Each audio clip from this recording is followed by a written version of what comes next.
Hello and welcome to the first Lockdown Light episode of the Rhebo video blog.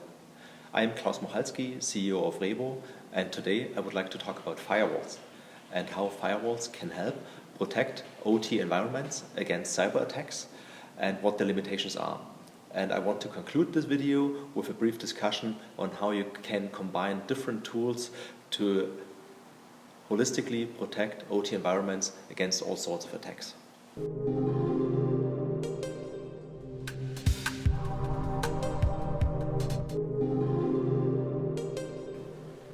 Firewalls are great and sophisticated tools that have been optimized over many years of use in classic OT environments.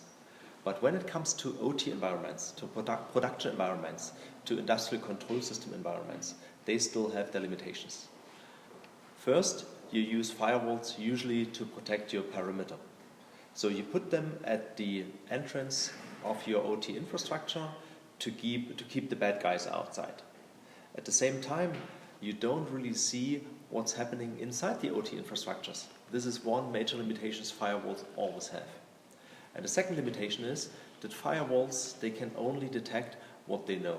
So if you have a zero-day attack, firewalls are quite often blind to these kind of specific threats. Also, you have to keep in mind that for OT environments, it's very important that the machinery is up and running as much as possible. So at the end, it's not just about a cyber attack bringing down a machine, but you also have to look at regular technical error states. And that is something totally out of scope for firewalls. They were simply not built for the job. Following, I want to spend a few minutes on discussing how you can still use firewalls and at the same time how you can complement them with other solutions to provide full protection for modern OT environments.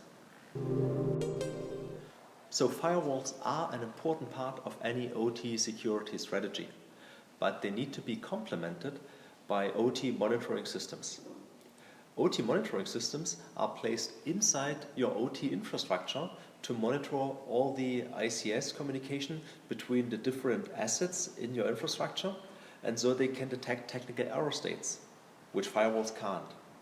At the same time, they also form the last line of defense for any threat which passes through your perimeter firewall. And these kind of threats, they form anomalies which are detected by these OT monitoring systems, and as soon as such an anomaly is detected, the OT monitoring system can inform the firewall that it can start protecting the perimeter against this new type of attack. And so this combined approach, where OT monitoring works together with a perimeter firewall, provides the best possible protection of complex OT infrastructures.